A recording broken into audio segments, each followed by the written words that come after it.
Nilikuwa na shauku siku moja nipate nafasi kama hii ya kuwa na wewe karibu kama hivi. Kiukweli najisikia furaha, najisikia amani. Nei, nataka uwe wangu wa maisha yangu. Na najua toka mwanzo mpaka mwisho wa maongezi yako, Njile, karibu kwenye moyo wangu. Njile!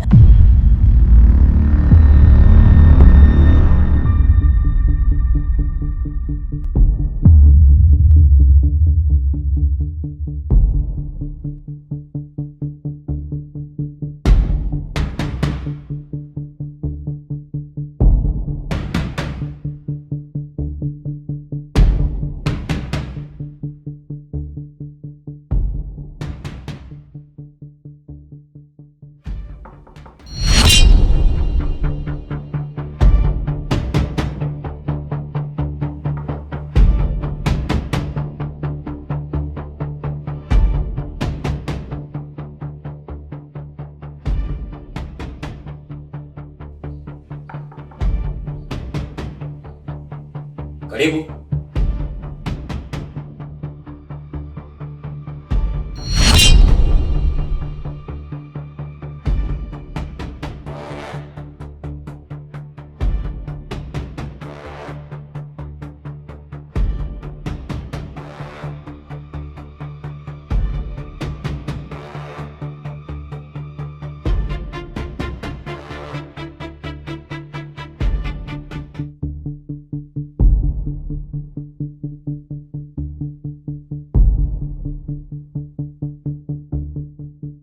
Habari yako Njile? Salama tu. Karibu sana. Asante.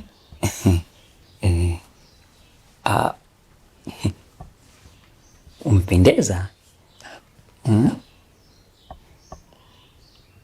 Asante. Umependeza sana.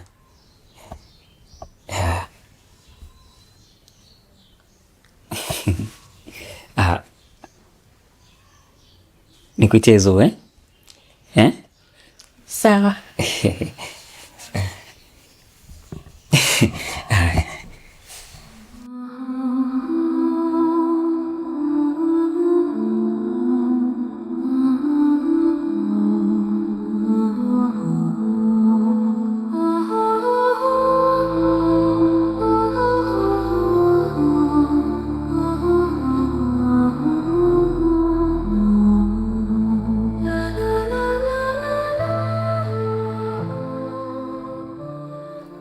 Angalau leo nimekuta una furaha rafiki yangu. Au kwa kuwa shemeji yangu leo yupo nyumbani umeshinda naye hapa ndio maana unafurahi. Wala hata sio sababu. Yaani kuna muda unafika inabidi tuuzeane na hali ambayo inayotokea. Sasa hivi nishajizoelea. Nitanuna mpaka lini? Hilo nalo neno. Vipi mama? Safi. Mambo yanaendelea. Si mbaya sana, lakini mimi ni mwanamke, right? Nina njia nyingi sana za kufanya kuilinda ndoa yangu ikae sawa. Ila by the way, Nei, umekuja lakini haujapata chochote. Unajua kule ndani niko napika maskorodinyo. Unajua? Kwa nataka nikaandae chakula, afu then nije nikuletee. Lakini before chakula, nataka kwanza nikupe kinywaji. Unataka nini? Wine? Bia? Maji? Au juisi? Wine. Yeah, I know you, babe. Najua unapenda wine. Haraka. Okay.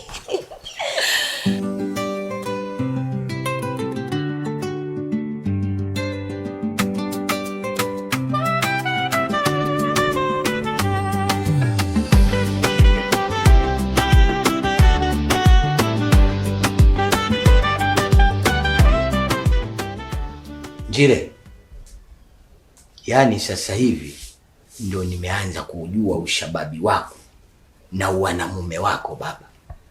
Ukisikia mwanamume shababi ndo kama hivyo. Yaani sasa hivi baba yaani unanifurahisha. Mwone, dawa ya jeuri mwenzie ni kusudi. Sio siku zote hapa unakaa unalia mwanangu, ukadhani mimi baba yako naridhika mambo anayoyafanya mkeo. Hapana. Na kingine nikwambie sasa. Huko unakolala huko, kama umeona umenogewa, kumekupendeza na kumenona baba, kuna manufaa, kuna mafuta, fanya maamuzi yaliyokuwa sahihi.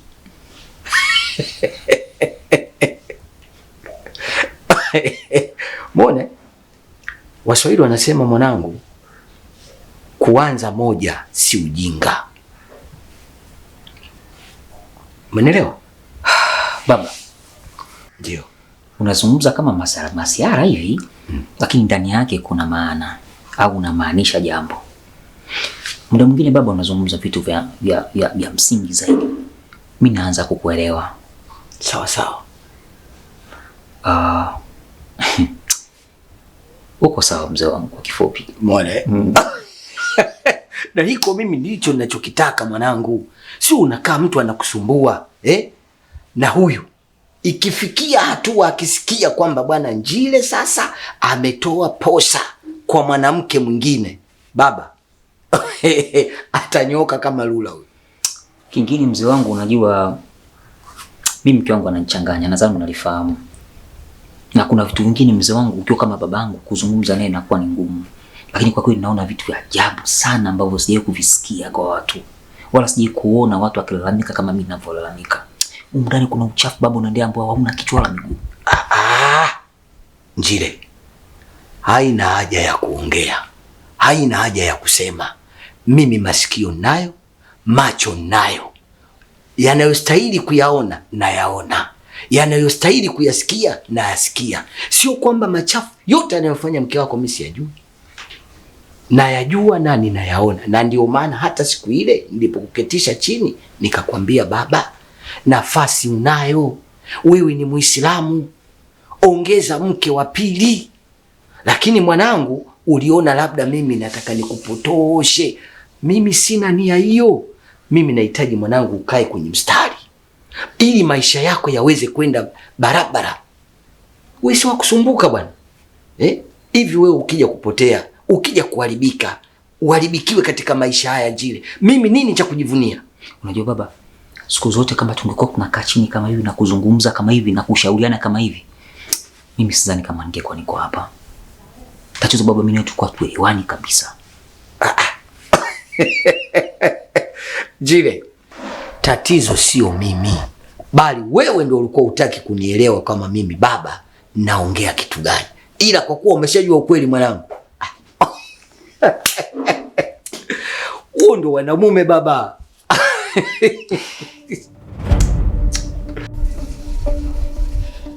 Habari yako Likele? Salama. Vipi?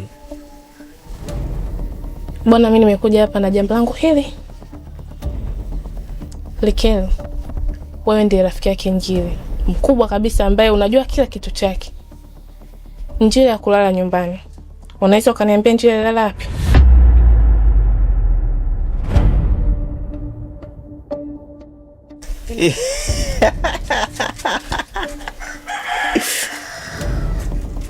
Wewe unauliza hivyo kama nani? Unajua, Nei, mara ya kwanza nilikwambia kuwa makini, yule ni shemeji yako. Likele, labda umesahau kitu kimoja. Mimi Zuu ni rafiki yangu. Kwa hiyo niko hapa kumsaidia kutafiti mambo anayoyafanya Njile. Ndio maana nimekuuliza, Njile alilala wapi?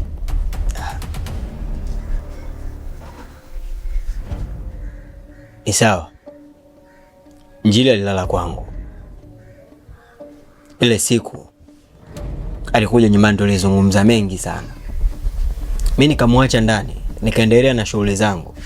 Wakati nimerudi usiku, nikamkuta ameshalala. Hivyo sikuweza kumfukuza kabisa. Kama kunilaumu shemeji, anilaumu mimi. Kumbe ndio hivyo. Ayo, asante Likele.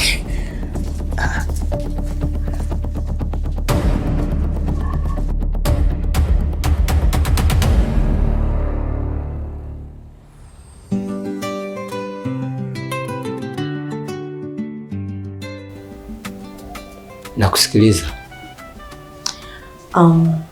Leo niko hapa kwa niaba ya vitu vya msingi sana. Nahitaji umakini wako, usikivu wako na uelevu wako.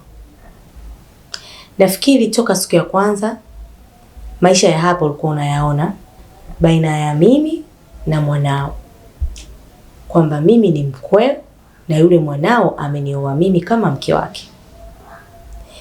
Na hichi ambacho kilitokea nafikiri ni shetani. Siwezi kusema kwamba kilikusudiwa. Huyu ni shetani ambaye alikuja kunivuruga. Na nimeona kweli amenivuruga kwa kiasi chake. Sasa basi, ninachohitaji kukisema hapa, yale yote ambayo tuliyatenda mimi na wewe, sijui kama kwako ulidhamiria au ulifanya kwa bahati mbaya, lakini nimekuja kuongea hili jambo. Yale yote tuliyotenda, vile vyote vilivyotokea na kuvifanya kama siri, kuanzia siku ya leo ninayozungumza hapa, sivihitaji tena. Yale yote yaliyotokea, vile vyote ambavyo tulivifanya mimi na wewe, siyahitaji tena. Tubaki kuwa mkwe na mwana. Mimi ni mkweo, mke halali wa mwanao, na nitabaki kuwa mke wake. Hilo ni swala ambalo haliwezi kufutika. Yale yote naomba uyafute na tufanye kama hakijatokea kitu hivi.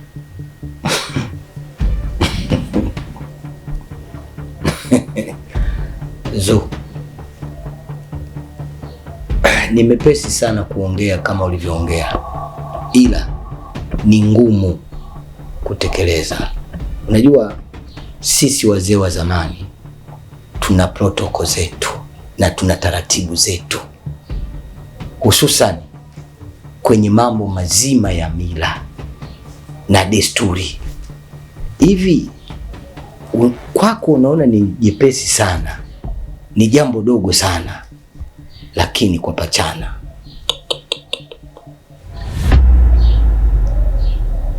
haitoweza kukaa ikatokea nikakuacha. Zo, hivi unajua wewe una thamani gani kwangu? Unajua wewe una muhimu gani kwangu? Alafu leo kiholela holela tu eti tuachane. My dear, wewe ndio ua la moyo wangu. Hivi unafahamu kwa nini nathubutu kusema hivi? Na utu uzima wangu wote sijawahi kupata vitu ambavyo wewe umeweza kunipatia. Leo Zu, hebu badilisha hiyo kauli.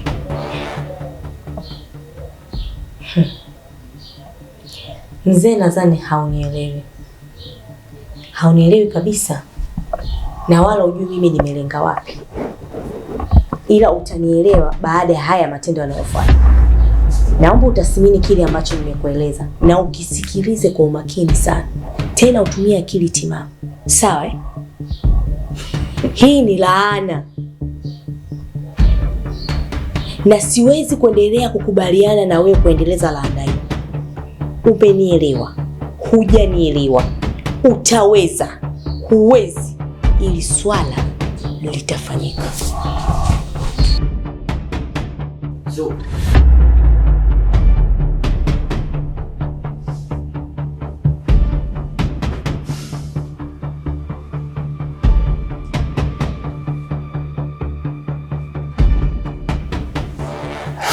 Zu, hivi unajua wewe, kama nilivyokuambia, wewe ni sawasawa na ua ambalo limeota ndani ya bustani. Lakini tambua, kwenye bustani ile kuna maua mengi sana, lakini ua lako wewe siko tayari kuliona likinyauka niko tayari kutumia gharama yoyote kulimwagilia maji na ikiwezekana kulitilia hata mbolea likaweza kunawili. Hivyo basi naomba uelewe. Hivyo basi mimi hapa unaponiona niko tayari hata kukuoa.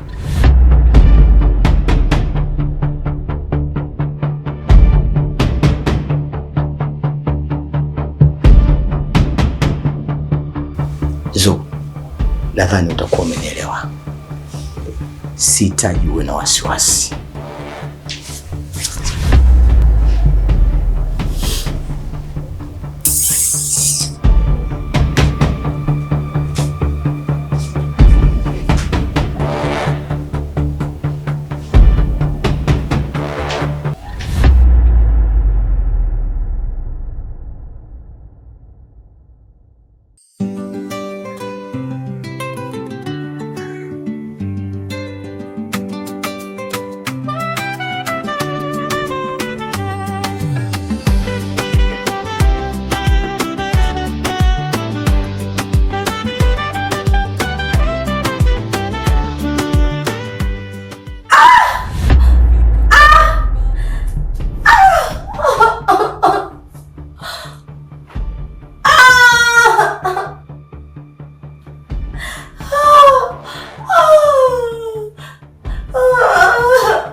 Nini?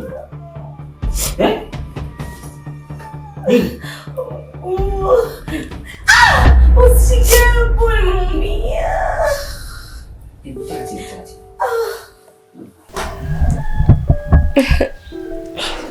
Wewe sasa ilikuwa mpaka kaumia na wewe? Wapi? Hapa. Hapa. Taratibu. Pole. Ilikuwaje mpaka ukafanya hivi? Yaani nimejikuta tu nimeteleza tu, bahati mbaya. Mke wangu nakumbuka kuwa hapo usiniguse sana. Basi ngoja niweke vizuri. Basi mama yao, sawa hapo. Sikia mke wangu, wewe unanogopesha. Sawa? Kama umeumia sana ni bora nikupe hospitali mke wangu, tukajua moja. Sawa? Kabadilisha nguo tuende hospitali sasa hivi. Masuala hospitali hapana. Hapana. Sasa mke wangu, unaonekana umeumia sana. Naweza kadri umeumia juu kumbe umeumia mpaka ndani. Hapana mangu, yani bora tu. Fanye video fanye. Bado. Utakuwa umeshtuka. Lakini mume wangu, mimi naona hapa hakuna umuhimu wa kwenda hospitali. Au ukiwepo tu wewe ukiwa unaninyosha nitapona. Kweli? Angalia hapo. Basi kama vipi mke wangu? Nimpigie simu Sam kwa sababu Sam anaidia na mambo haya. Haje hata na dawa fulani. Sogeza na huko. Yes. Nyama tuko nyumbani mke wangu hapa mamu mpaka huko. Mamu mpaka huko. Basi utakuwa msuli mkubwa huo. Nikifanya hivi? Hivi nikifanya? Mume wangu. Kweli? Mke wangu pole. Asante. Tufanye mpango mke wangu, nimpigie simu Sam. Sawa? Aje na mimi natakuja na bandage kwa sababu anajua atakuchua dawa zake zile safi. Mungu taka vizuri. Na dawa nyingine zibaki na niachie, nitakuwa nafanya mimi mwenyewe jinsi ya kuchua. Ila yeye atanionyesha jinsi gani ya kuchua, sawa? Pole sana mke wangu. Kwa msuli paka huku mke wangu. Kwa paka huku. Paka huku baby. Amani. Okay, nisikize mke wangu. Ngoja nikakondelee mayai kidogo, sawa? Upate kula. Ukishakula taka kuja kikuchua kidogo, mwili unakuwa na nguvu ya kustamili maumivu ya kuchuliwa. Sio?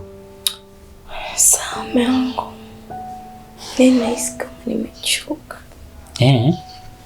Basi, vumilia kidogo. Sawa. Taratibu nyenye taratibu. Ngoja basi taratibu. Huko unanipapasa. Hivi? Hivyo. Taratibu. Kwa vumilia kidogo sawa? Dakika kama 3 4 5 hivi. Sio? Sawa. Okay.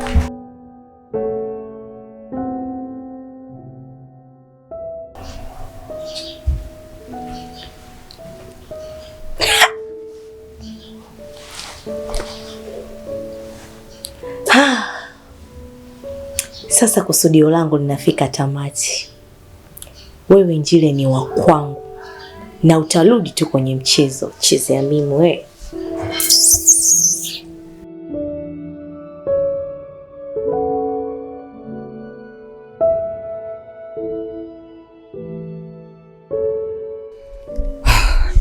Unajua mke wangu bwana. Nikwambie kitu. Mapenzi ni kitu kimoja cha ajabu sana. Mapenzi yanastajabisha sana. Watu mnapendana. Mmeishi pamoja zaidi ya miaka 2, miaka 3, miaka 4. Mmezoeana. Lakini mnapogombana na mkatengana. Sawa? Yaani kila mmoja akawa yuko mbali na mwenzake kwa muda huo. Unajikuta mtu mawazo yote, akili yote ipo kwa mwenzako. Wakati ukikaa naye karibu hivi unakuwa unajisikia vibaya. Simu kanuzi akikuwa ni yaani wakati wewe mmegombana mkiwa pamoja hivi kila mmoja atamani kukaa na mwenzake. Kila mmoja atamani kukaa mbali na mwenzake. Na akikaa mbali na mwenzake basi mtu huyo anaanza kumumisa na kachini. Anamfikiria angekuwa mke wangu zua hapa. Angekuwa shanishika hapa hivi, kanifanyia hivi, kanipitia na viguo fulani vifupi hivi. Au kama ni wewe unasema mume wangu Njile, sasa hivi angekuwa mume wangu Njile, kapita hapa kashanishika mbuka mimi, ananikanda kanda, ananishika na nipeti peti. Sema wewe una story. Kwani story nzuri umeitoa wapi? Maana ni umenianzia mbali kabisa huko. Ni kweli wawili wakigombana mwishowe upatana. Nimeipenda hii story. Nikiwa na story nzuri kama wewe, lazima niwe na story nzuri kama hivi. Kweli? Mimi sikuchaguliwa wewe. Yaani kwa hizi story nisipone tu mguu. Itakuwa uongo. Na hujarogwa wewe.